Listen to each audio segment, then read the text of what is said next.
शनिवार को हमारे महासचिव प्रभारी श्री जयराम रमेश ने भारतीय जनता पार्टी के अध्यक्ष श्री जयप्रकाश नड्डा को एक पत्र लिखा। उसमें उनका ध्यान आकर्षित किया उनके नेताओं के खिलाफ, जो नेता हमारे प्रिय नेता श्री राहुल गांधी के खिलाफ एक डॉक्टर्ड वीडियो को चला रहे थे अपने सोशल मीडिया पर। कल हमने आपसे साझा किया कैसे एक चैनल, जिस चैनल ने ये सबसे पहले वीडियो चलाया, उसके खिलाफ हमने कानूनी कार्रवाई शुरू की और एक एफआईआर दर्ज कराई। श्री जयराम रमेश ने अपने पत्र में नड्डा जी को 24 घंटे का समय दिया था। हमने कल रात तक प्रतीक्षा की, इंतजार किया, कोई एक्शन वहां से नहीं हुआ। 6 राज्यों में शिकायत दर्ज करा दी जा चुकी है। बिलासपुर में एफआईआर भी आज सुबह हो गई है। झारखंड, महाराष्ट्र, मध्य प्रदेश, राजस्थान, उत्तर प्रदेश और दिल्ली और छत्तीसगढ़, इन तमाम राज्यों में भारतीय जनता पार्टी के जो पूर्व सूचना एवं प्रसारण मंत्री रहे हैं राज्यवर्धन सिंह राठौड़, उनके खिलाफ, सुब्रत पाठक हैं, सांसद हैं भारतीय जनता पार्टी के, भोला सिंह, डॉक्टर भोला सिंह, ये भी एक सांसद हैं भारतीय जनता पार्टी के, और कमलेश सैनी एमएलए हैं उत्तर प्रदेश से भारतीय जनता पार्टी के। तो अब तक, कल तो हमने जो इस फिल्म के कलाकार हैं उनके खिलाफ एफआईआर की थी। आज इस फिल्म के निर्माता, निर्देशक और वितरक नरेंद्र मोदी जी और अमित शाह हैं, असली तो निर्माता निर्देशक, लेकिन जो वितरक हैं उनकी पार्टी के सांसद और एमएलए, उनके खिलाफ शिकायत दर्ज कराई है, एफआईआर भी दर्ज कराई है। मेरी सहयोगी सुप्रिया श्रीनेत जी, हमारी चेयरपर्सन है सोशल मीडिया की, वह आपको और ज़्यादा जानकारी देंगी। धन्यवाद पवन जी, आप सबको मेरा नमस्कार। और जैसे कि उन्होंने बताया, हमने 6 जगह कंप्लेन करी है और 1 जगह एफआईआर लॉन्च हुई है। ऐसा करने पर हमारे समर्थक, हम, विपक्ष क्यों मजबूर हो रहा है? आज सवाल यह है कि एक पूर्व सूचना और प्रसारण मंत्री, no less than information and broadcasting minister के खिलाफ एफआईआर दर्ज हो रही है।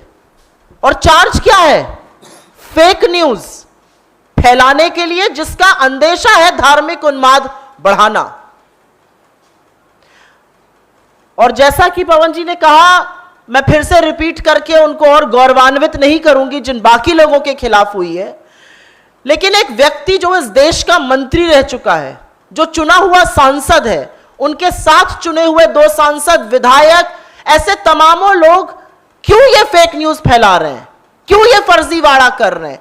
क्यों वो नफरत की इस आग को भड़का रहे हैं देश में? आज सवाल ये है, और सवाल मोदी जी से डायरेक्ट है कि आपने इन लोगों को, चुने हुए सांसदों को, पूर्व मंत्रियों को, विधायकों को 2 रुपए का ट्रोल बनाकर क्यों छोड़ दिया है? एक सत्य यह है कि उनके पास कुछ काम करने को नहीं है, होता सब पीएमओ से है तो बेचारे खाली बैठकर क्या करें। दूसरा सत्य यह भी है कि जितनी नफरत आप भड़काइएगा, जितना झूठ आप फैलाइएगा, जितनी गंद आप करिएगा, उतनी ज्यादा आपका प्रमोशन भारतीय जनता पार्टी में होगा।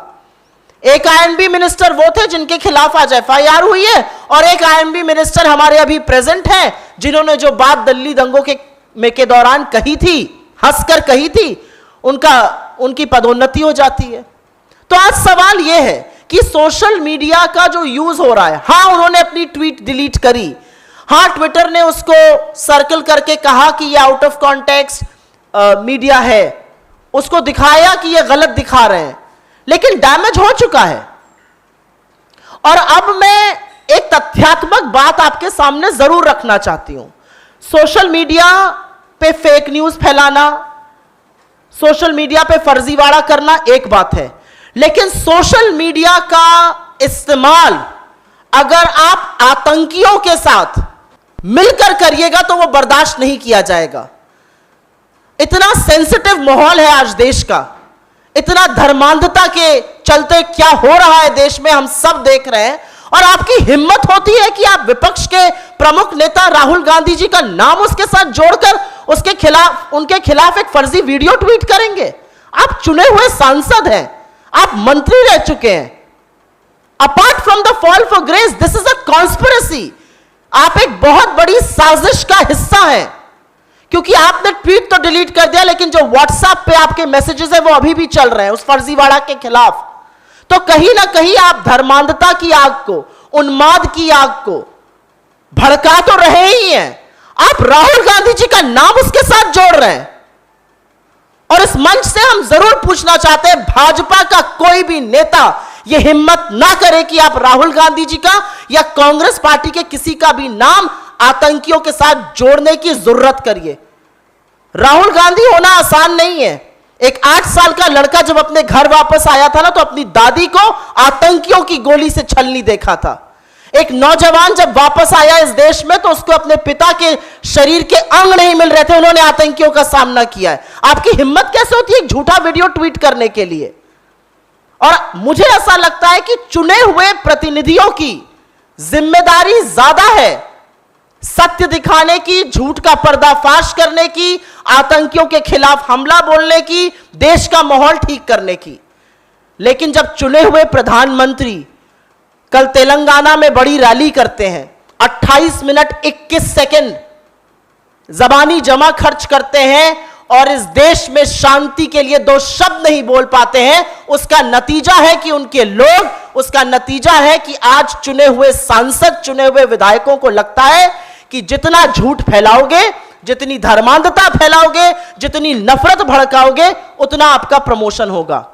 मैं कांग्रेस पार्टी का यह प्लेटफॉर्म एआईसीसी के मंच से कहती हूं कि सोशल मीडिया को हमें ज्यादा सेफ बनाना है, हमें सेफ महिलाओं के लिए बनाना है।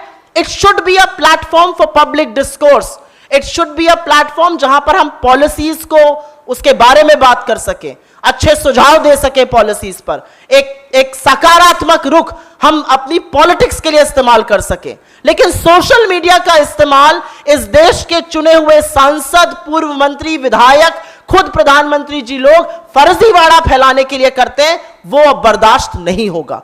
और उसी का नतीजा है कि हम न्याय संगत जो कानूनी कार्रवाई होगी उसकी जरूर बात करेंगे।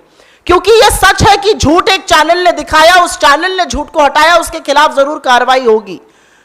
लेकिन उसको एम्पलीफाई करने का, उस झूठ को हवा देने का काम तो भाजपा के खुद के लोग कर रहे हैं, और इनको जरा सी भी शर्म नहीं आती है।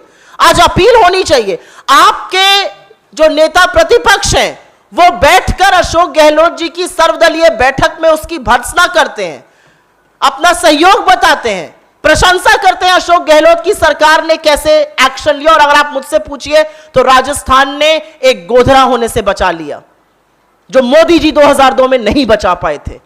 आपके नेता प्रतिपक्ष ये करते हैं, और आपके जयपुर के सांसद और पूर्व मंत्री आके हिंसा भड़काने की बात करते हैं, झूठ बोलते हैं, लगातार झूठ बोलते हैं। आशय क्या है? आज सवाल यह है, आपका आशय नफरत भड़काना है, उस नफरत की आग में अपनी रोटियां सेकना है। लेकिन अब यह नहीं सहा जाएगा, ना ये पब्लिक डिस्कोर्स में सहा जाएगा, ना ये मेनलाइन मीडिया में सहा जाएगा, और ना ये सोशल मीडिया में सहा जाएगा।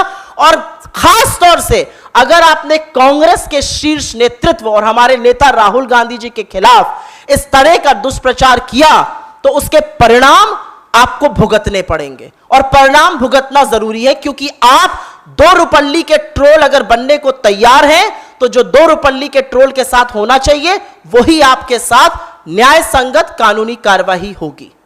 धन्यवाद। ये पहली बार नहीं हो रहा, लगातार एक के बाद एक उदाहरण आपको मैं बता सकता हूं जब भारतीय जनता पार्टी के लोग आतंकियों के साथ शामिल पाए गए, या आतंकी भारतीय जनता पार्टी के सक्रिय सदस्य। ध्रुव सक्सेना से शुरू कीजिए। ध्रुव सक्सेना आईएसआई के साथ जुड़ा हुआ पाया गया। कौन था ध्रुव Saxena? Office bearer Bharatiya Janata party. उसके बाद आप देखिए सतना में टेरर फंडिंग केस 2017 में 2019 में बलराम सिंह, यह भी भारतीय जनता पार्टी का एक वर्कर सतना से गिरफ्तार हुआ। कश्मीर में भारतीय जनता पार्टी की टिकट पर दक्षिण कश्मीर में एक अरेस्ट हुआ, वह हथियार सप्लाई करता था आतंकवादियों को। मैं उसका भी विनीत जी को कहूंगा कि आपके व्हाट्सएप ग्रुप से भेज देंगे जो उसका नॉमिनेशन पेपर है। तारिक अहमद मीर उसका नाम था। अहमद जो थे वो नवीद बाबू नाम के व्यक्ति को हथियार सप्लाई करते थे। ये सब मीडिया ने क्यों नहीं चलाया, यह बहुत बड़ा सवाल है। हो सकता है कोई दबाव हो। डीएसपी देविंदर सिंह, उसका तो जो ऑर्डर एलजी ने निकाला उसमें लिखा कि we are satisfied that in the interest of the security of state it is not expedient to hold an inquiry in the case of Devinder Singh. राष्ट्र हित में देविंदर सिंह के खिलाफ जांच नहीं होनी चाहिए, ये एलजी लिख कर दे रहे हैं। बताइए कौन सा राष्ट्र हित है, ये किसका हित साध रहे हैं? सरेआम डीएसपी देविंदर सिंह आतंकवादियों के साथ, हथियारों के साथ रंगे हाथों पकड़ा जाए, उसके बाद उसको आप सिर्फ नौकरी से बाहर कर दो और कहो इंक्वायरी की आवश्यकता नहीं है। अफजल गुरु ने डीएसपी देविंदर सिंह का नाम कितनी बार लिखा है, वह भी आपको चलाना चाहिए, राष्ट्रहित उसी में है।